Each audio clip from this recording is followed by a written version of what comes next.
and the Hot Seat Interview. Y ahora con ustedes, Maggy Martinez. Welcome to the Hot Seat Interview.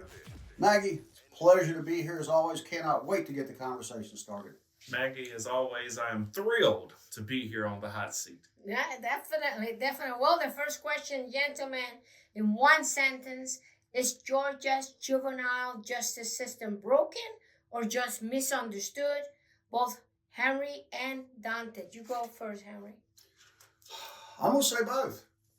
I believe we've got problems on both ends, on the administrative side, on a little bit on the legislative side, and probably the enforcement division also. Dante. I will say, in agreement with David, I believe it is on both sides.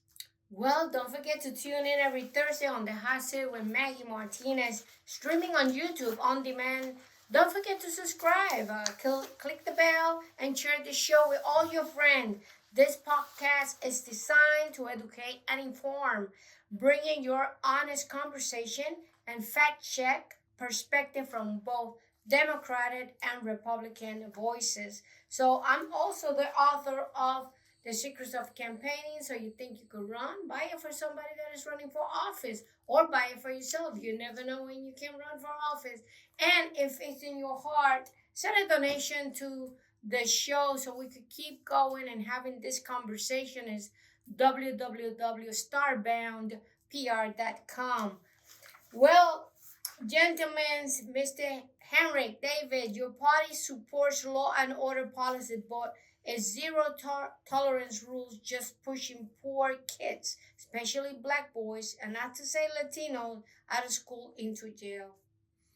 No, not really. Remember, here in Georgia, in 2018, the Georgia law mandates that every Superior Court judge to establish a student attendance and school climate committee to bring together local educators, law enforcement, mental health leaders to tackle chronic absenteeism in the school, which if they're not in school, where are they? What are they out doing? I know many people have seen the Ring camera videos, I'll say, of midnight, 1 a.m, kids wandering the streets, pulling on door handles. Where's the parent or parents? Why don't they know where their children are?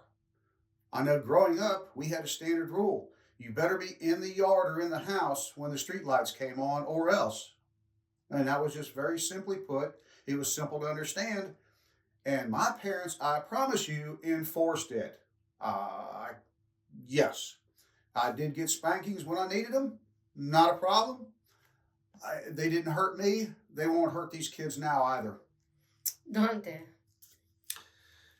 I think the zero tolerance data shows that it is pushing, especially black boys. And it generally has the greatest effect upon those minorities.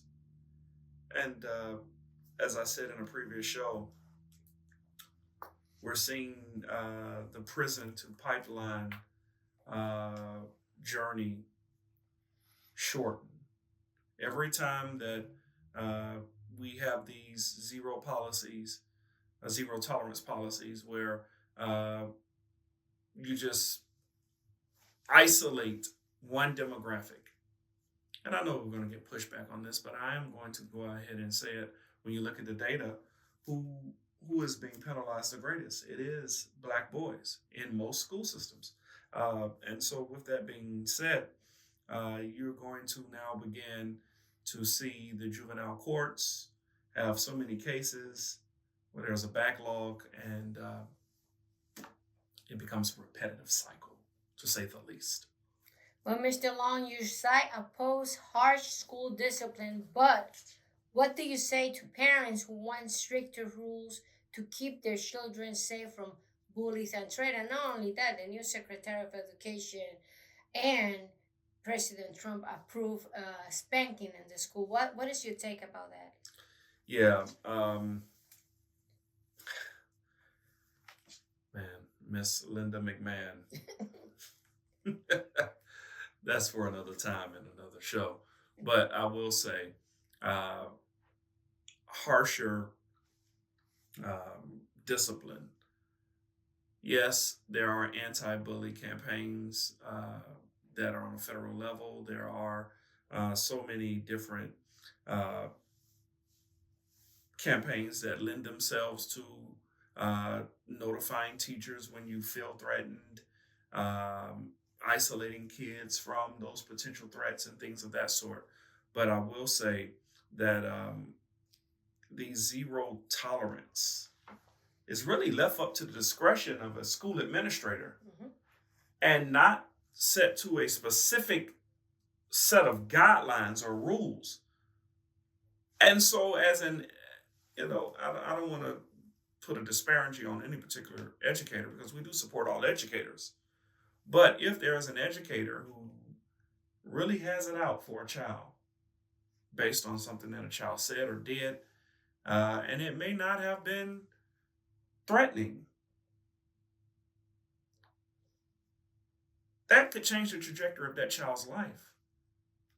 They are reported, they are then detained, then they are barred from the school, they're put on a list, and it spirals to the point where that child now no longer is in the classroom setting and receiving the necessary education that will benefit that child in the long run. So I am not in favor of these zero tolerance policies because, again, data shows that it negatively impacts young Black boys more than any other demographic. Well, I think we just need to make sure the policies and procedures are clearly outlined. Whenever the teachers, I know when we had problems, or as students, we became a problem, we were sent to the office. That's what the principal and assistant principal is for. We were sent there. We're out of the classroom. Both sides were presented. And the administrators made the decisions. So that really, and I can see where you're going with this, it does pull the teacher to a point of having possible one-sided or a vindictive approach. Absolutely. Okay. Now I know my wife had a situation to deal with where one of her kids tried to commit suicide this year by overdosing on pills.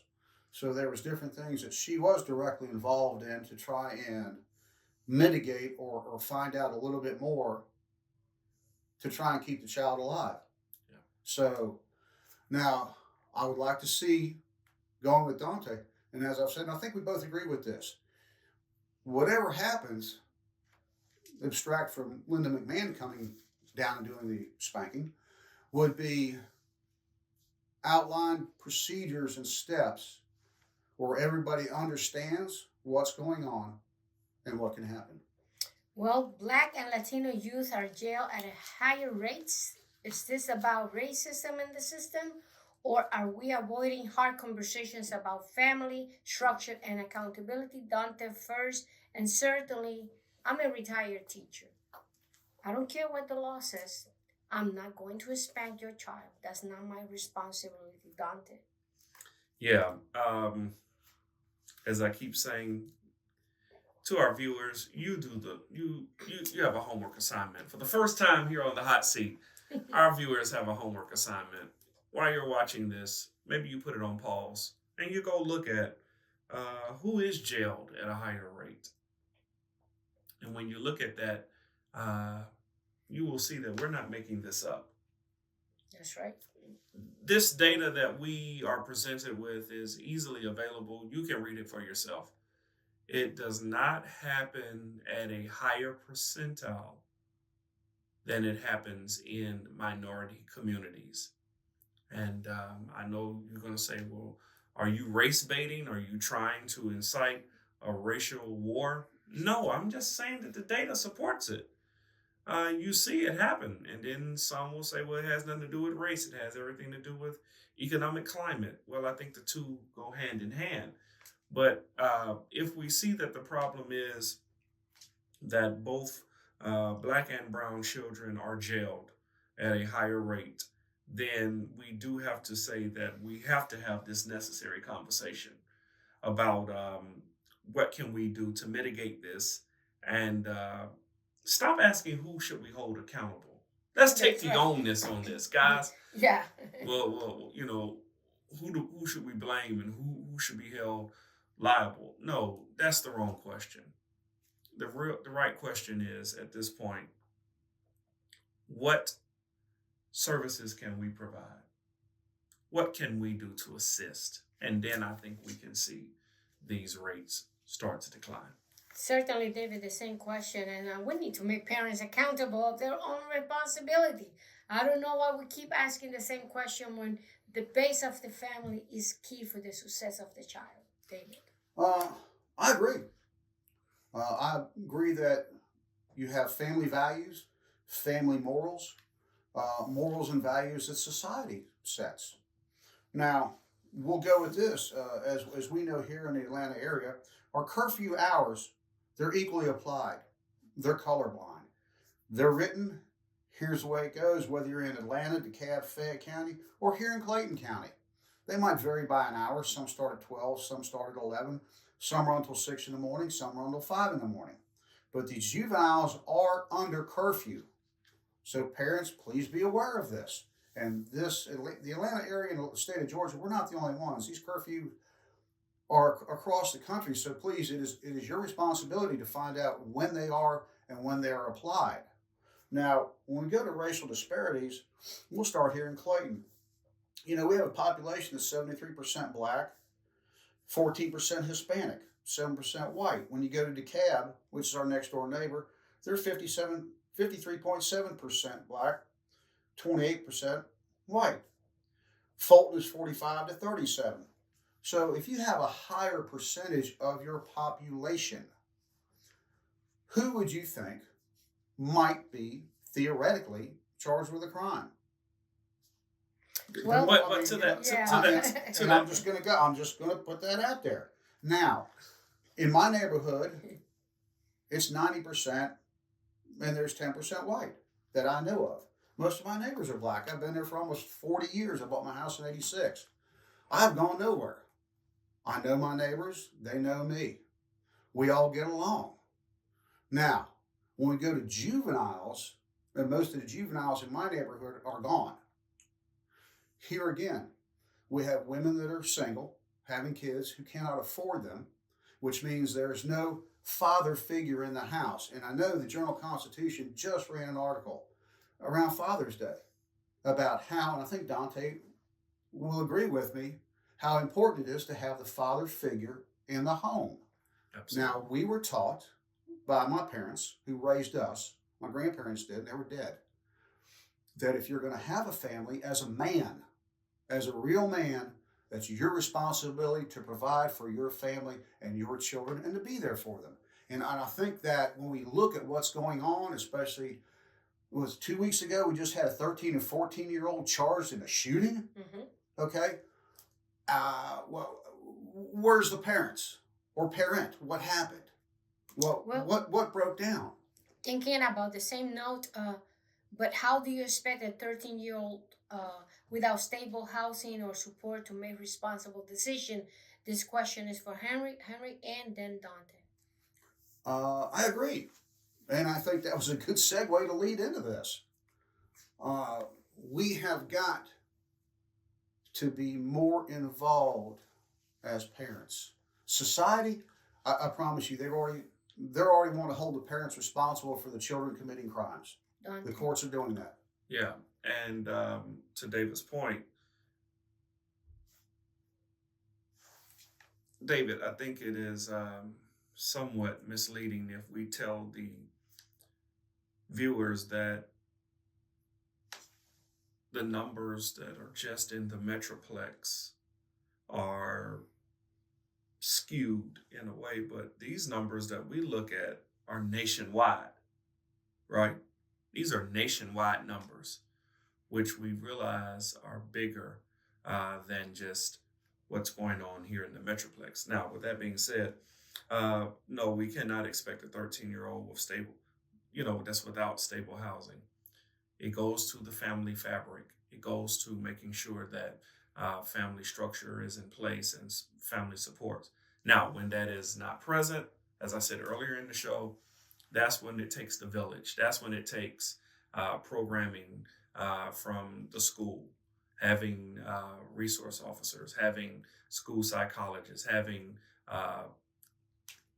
counselors and individuals that can make sure that that child is receiving supplemental support, connecting them with agencies that can get them food and make sure they're going to the doctor and all those things. And so, and then again to legislators. I know we say this time and time again in the show, but we have to make sure that all components of our community are working together because no 12-year-old, 13-year-old, 14-year-old, 15-year-old that is not in a home with a mother and a father can provide for themselves and make quality decisions concerning the outlook of their life. Well, I think that's what I remember now in the major metropolitan areas, and I think you'll agree with me on this, we have more gang activity. And the gangs use and look at these kids. Matter of fact, in middle school, from what I can prove, they're being recruited. Is the kid lonely? Is he looking for a family? These are the people and the children that the gang members look at to recruit. Once they get recruited into the gang, you can nationally see across the U.S. where your crime statistics increase. I mean, who's breaking into the cars? Who's robbing people? Who's doing these things? Now, as I said, this is a major problem. It happens in the suburbs. I'll give you that. But not to the extent that it does and the gangs are involved in the major cities. Well, can Democrats talk about reform without sounding soft or on crime, Dante? And where is your balance between empathy and accountability?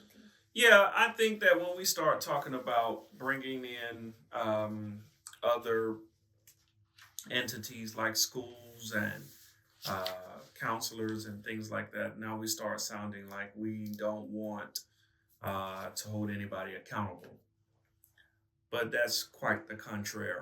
The balance is found with making sure that we do all that we can to support, giving you all of the resources that my tax dollars and your tax dollars allocate through in a budget of whatever local Board of Education committee that is given to that school. But if you are a child who is intentionally doing things, a child that is not interested in the education, but looking to engage in criminal activity, then yes, we must also hold those kids liable and responsible, and also the parents. And Yes. so we agree on that, David. There is no way that we're going to allow children to do whatever they want to do and not hold them and their parents responsible. Yeah, I don't agree. I agree. There's a lot from both sides of the aisle that we do agree on. Now, if we can get certain folks, maybe our career politicians, to put aside some partisanship and see if they can get something solved. Okay, so you each have influence on your parties as party leaders, as chair of the Republican Party in Clayton County, as a state member for the Democratic Party of Georgia. Name one policy you should push immediately to fix this system. Not a theory, but a real action. And the question is first for Dante and then David. I think the one policy that I am in favor of is what I've said in past shows, but to make sure that we are looking at more resources inside of our school, funding inside of the school, so that we have all of the necessary components. Again, as I said before, making sure that we have the resource officer, the school psychologist, and the counselor. And that's where I would employ more funding from a local BOE and more funding from a local BOC, Board of Commissioners. The idea that you talked before is when you send with discipline action home, right? With they Right. call the yellow card. Interesting when you said it's better that a psychologist see that child first before they Right. go home Right. to see what's the problem, what's Right. going on. And then as teachers, as counselors, as principal, we could interfere to help that child. Absolutely. Because there's no other option. If the parent is not responsible at home, they're Right. drug addicts, they have Or they're alcoholism. working multiple jobs. They're working multiple jobs Right. because not all the time is the bad side. It's also Absolutely. the, Absolutely. the way how to make ends meet this day to buy and put food on the table. But you as an influence, David, in your party, not a theory but a real action. What will that be? I would like to see some of the money that is going to the schools. Maybe if they could take a portion of that $40,000 that the governor signed over to the schools. And I would like to see an intervention program led by our school resource officers. I would like to see maybe a 7th, 8th grade intervention program where the kids could be taken, addressed. What's going on in your lives?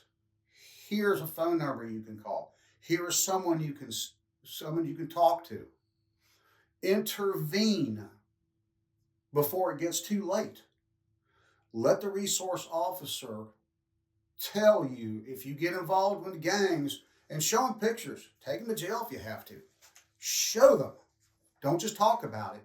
Give them proof that if you go down this path, this is where your destiny could be. I think this intervention outreach, if you will, directly to the kids, one-on-one. Get them involved, get the information to them. And I believe, hopefully, if we could just reduce it by 30%, think about that. That would be awesome. If we had a 30% reduction, that would more than pay for the program. Thank you. Well, we talk justice, but today we talk about children, our children, your children. They deserve more than just handcuff and hopelessness. They deserve school that help, courts that listen, and leaders who act. Thank you, Dante Long and David Henry, for coming to the show. Maggie, it's great as always to be here. Glad to make the presentations. Maggie, what a needed and resourceful conversation we engaged here on the hot seat today. This is so important. Well, we'll see you next time. This is Maggy Martinez, The Hot Seat.